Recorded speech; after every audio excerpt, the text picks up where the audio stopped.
నేను ఇక్కడ భౌగోళికంగా ఈ ప్రాంతంలో జీవిస్తున్నాను కాబట్టి ఈ ప్రాంతం పట్ల నా కమిట్మెంట్ అనేది కాదు. ఈ ప్రాంతానికి ఒక భావధార, ఒక ఆలోచన విధానం, ఒక జీవన శైలి ఉంది. అది నాకు నచ్చటం వల్ల దీనిలో నేను భాగస్వామిని అవుతున్నా గానీ, కేవలం హైదరాబాద్‌లో ఉండటం వల్ల నేను తెలంగాణ అస్తిత్వాన్ని పుణికిపుచ్చుకున్నానని చెప్పట్లా నేను. ఎందుకంటే వేరే తమిళనాడులో ఉంటేనో, లేకపోతే ఇంకో చోట ఉంటేనో నేను వాళ్ళలాగా ఉండాలని, వాళ్ళని సమర్థించాలని కూడా ప్రత్యేకంగా అనుకునేవాడినో లేదో నాకు తెలీదు. కానీ తెలంగాణ ఉద్యమాన్ని సమర్థించాలనేది తెలంగాణ ఉద్యమంలో నేను పెద్ద భాగస్వామిని కాదు. కానీ ఆ రోజు కూడా టీవీ ప్రోగ్రాముల్లో అక్కడ మాట్లాడినప్పుడు తెలంగాణది జెన్యూన్ కాజ్ ఇది. ఇది న్యాయం.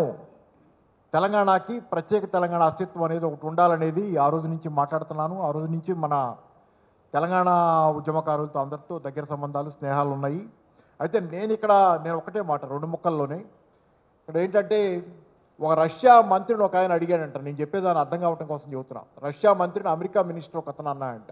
మేము ప్రపంచానికి చాలా ఇచ్చాం, శాస్త్ర సాంకేతిక పరిజ్ఞానం కానీ, ఇంటర్నెట్ ఇచ్చాం, అవి ఇచ్చాం, ఇవి ఇచ్చాం, మీరేమి ఇచ్చారన్నాడంట.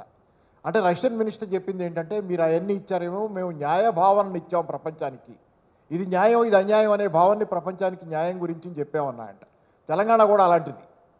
తెలంగాణ అనేది న్యాయం అనేది, అన్యాయం అనేది గీత గీసి మాట్లాడగలిగినటువంటి, అన్యాయాన్ని ధిక్కరించగలిగినటువంటి స్వభావం ఉన్నటువంటి ప్రాంతం. అందుకే ఈ ప్రాంతం పట్ల నాకు మమకారం.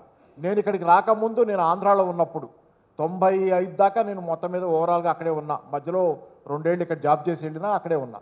అయితే అక్కడ ఉన్నప్పుడు కూడా నాకు తెలంగాణతో ఉన్నటువంటి మేజర్ కనెక్షన్ ఏంటంటే పాట బాగా వినేవాడిని, పాటలు బాగా వినేవాడిని. తెలంగాణకి సంబంధించినటువంటి లెఫ్ట్ పార్టీ నుంచి వచ్చా, సిపిఐ నుంచి వచ్చాను నేను. అది మొత్తం మేజర్ మీద గద్దర్ పాటలు కానీ, తెలంగాణ పాట అనేది ఆ రోజు నుంచి నన్ను కదిలిస్తూ వచ్చింది. ఈరోజు నేను ఐఎమ్ ఫీలింగ్ ఎట్ హోమ్. నేను ఆంధ్రా వాడిని ఈరోజు కనుక్కోవట్లేదు. నేను అక్కడి నుంచి వచ్చాను, ఇక్కడ ఉన్నానని. I'm feeling more comfortable, more at home. ఇక్కడే నాది, నా ప్లేస్ ఇదే అనేది నా ఫీలింగ్ ఉంది. నాకు అక్కడున్న మిత్రుల కంటే ఇక్కడే మిత్రులు ఎక్కువ ఉన్నారు. ఇది నాకు స్వతహాగా మానసికంగా తెలంగాణకి దగ్గర వాడిని నేను. అందుకని తెలంగాణతో మమైక్యం కావటం నాకు అది విచిత్రమైంది. ఇక్కడ ఉండటం బట్టి జరుగుతుంది కూడా కాదని. నా మొదటి నుంచి నా స్వభావం దృష్ట్యా దీనికి దగ్గరయ్యాను. దీనికి ఒకవేళ thankful I have to be thankful.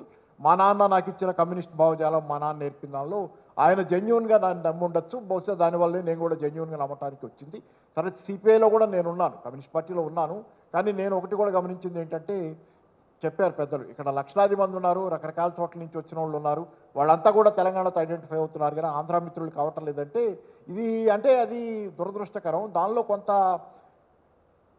రాజకీయ ఎగదోపుడు కూడా, రాజకీయాల్లో ఉన్న కొన్ని రాజకీయ పక్షాలు తెలంగాణ పట్ల శత్రుత్వం వహించి, తెలంగాణ వచ్చిన తర్వాత కూడా దీన్ని అంతర్గతంగా లోపల నుంచి ఏదో తొలిచేయాలి అంటే బయట ఎక్కడ కనపడాలి ఆ శక్తులు, ఇక్కడ పైకి ఎక్కడ కనపడవు.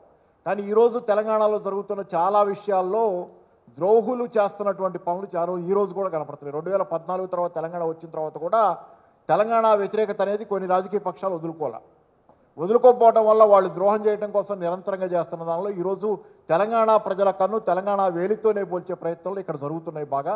అందుకని ఏంటంటే ఆ రాజకీయ పక్షాల ధోరణి, దానివల్ల ఆ రాజకీయ పక్షాలకు అంటిపెట్టుకున్న వాళ్ళలో అందరూ కాదు. మళ్ళీ నేను ఇప్పుడు రాజకీయాల పార్టీల పేర్లు అనవసరం కాబట్టి మాట్లాడటానికి వెనకట్టం కాదు. కానీ చెప్తుంది ఏంటంటే ఆ రాజకీయ పార్టీకి అంటిపెట్టుకున్న వాళ్ళంతా కూడా దాంట్లో అట్లా ఉంటల్లా. కానీ దానిలో కూడా మళ్ళీ సామాజిక వర్గం ఉంది. ఆ సామాజిక వర్గం నాది కూడా. ఆ సామాజిక వర్గం ప్రధానంగా తెలంగాణలో ఏదో కేసీఆర్ శత్రువు అని, ఏంటంటే వాళ్ళకి ఎందుకు చేస్తున్నారో తెలియదు, ఏం చేస్తున్నారో తెలియదు. సరే, ఇప్పుడు కేసీఆర్తో రాజకీయ విభేదాలు ఉండదు, కానీ ప్రత్యేకంగా శత్రుత్వం ఎందుకు వహిస్తున్నారు వ్యక్తిగతంగా అనేది కూడా నాకు అర్థం కాని విషయం. రాజకీయ విభేదాలు ఉంటే చాలామందికి ఉంటాయి, అది వేరే విషయం. కానీ రాజకీయ విభేదాలు కానీ చెప్తున్నా, ఈరోజు ఏం జరుగుతుంది, కేసీఆర్ గారు తెరమరుగయ్యారు, మళ్ళీ ముందు కాలంలో గెలుస్తారు, అది వేరే విషయం. కానీ జరిగిన దానిలో కేసీఆర్ గురించి మాట్లాడటానికి కాదు, ఇక్కడ రియల్ ఎస్టేట్ ఎంత పడిపోయింది ఈరోజు కళ్ళారా చూస్తున్నాం. రాజకీయం అంటే నేను అనేది ఒకటి, ఈరోజు ఏంటంటే ఇక్కడ ఒకటే ముక్కలు చెప్పదలుచుకుంది ఏంటంటే, మనకి ఈ అంతర్గతంగా జరుగుతున్న దీనిలో రాజకీయాలు ఒక వికృత క్రీడగా తెలంగాణలో ఈ 2023 తర్వాత 24లో నుంచి మారుతూ వచ్చిన తర్వాత రియల్ ఎస్టేట్ పడిపోవటం అనేది కొంత స్వయంకృతాపరాధం అనేది తెలిసింది. దానిలో మరి ఆంధ్ర వాళ్ళకు కూడా ఆస్తులు చాలా ఉన్నాయి ఇక్కడ తెలంగాణలో. హైదరాబాద్లో కూడా చాలా ఆస్తులు ఉన్న వాళ్ళు ఆంధ్ర వాళ్ళు స్వయంగా నష్టపోతా కూడా ఈ రకమైనటువంటి ధోరణి నాకు అర్థం కాని విషయం. అంటే నేను పెద్ద ఆస్తులు పోగు చేసుకోవాలని ఎప్పుడు అనుకోవాలి, నాకు ఏ ఆస్తులు లేవు. ఆఖరికి కుటుంబాన్ని కూడా కోల్పోయిన పరిస్థితి నాకు. ఎందుకంటే కుటుంబం అంటే దూరం అవటం, కుటుంబాన్ని కోల్పోవటం వేరే కాదు. ఎందుకంటే ఇదే ఆలోచన విధానం. ఈ ఆలోచన విధానం వల్ల మేము కుటుంబంలో మిగతా వాళ్ళతో అడ్జస్ట్ అవ్వలేక వేరుగా ఉండాల్సినటువంటి పరిస్థితి. ఇదే ఆలోచన. జస్ట్ కారణం ఏంటంటే మిగతా అన్ని సంబంధాలు సుహృద్భావ సంబంధాలు ఉన్నా దూరంగా ఉండాల్సింది. ఎందుకంటే రాజకీయ భావజాలం దృష్ట్యా, ఆలోచన విధానం దృష్ట్యా మనకి వాళ్ళకి అసలు బేసిక్గానే పొంతన కుదరనటువంటి విధానం ఉండటం వల్లే దూరంగా వచ్చి బతుకుతున్నటువంటి విధానం. అందుకని ఏంటంటే నేను చెప్పేది ఒకటి, స్పష్టంగా నేను చెప్తుంది ఒకటి, ఆంధ్ర ప్రజలు చాలా అద్భుతమైనటువంటి జీవితం. ఒక్కళ్ళ మీద కూడా ఈగ కూడా వాళ్ళ. కేసీఆర్ ఏం చెప్పారు? కేసీఆర్ అంటే ఆయన ఉద్యమ నాయకుడు కాబట్టి చెబుతున్నాను, టీఆర్ఎస్ నాయకుడికి చెప్పటల్లా. ఆంధ్ర వాళ్ళ కాళ్ళలో ముళ్ళు గుచ్చుకుంటే నేను పంటితో తీస్తానన్నాడు. అట్లాంటిది కాకుండా భిన్నమైంది ఏమన్నా తెలంగాణలో జరిగిందా? ఆంధ్ర వాళ్ళకి ఏం నష్టం జరిగింది? కాబట్టి నేను ఆంధ్ర మిత్రులు కూడా అప్పీల్ చేసేది ఒకటి, తెలంగాణ అస్తిత్వంలో మీ అస్తిత్వం చూసుకోవటం, మీ ఆర్థిక ప్రయోజనాలు చూసుకోవటం కూడా, దీనిలో రాజకీయ ప్రయోజనాలు కూడా ఏం తక్కువ జరిగినాయి ఆంధ్ర ప్రజలకి. ఇక్కడ ఉన్న వాళ్ళలో రాజకీయంగా కూడా వాళ్ళకి రిప్రజెంటేషన్ చాలా ఉంది.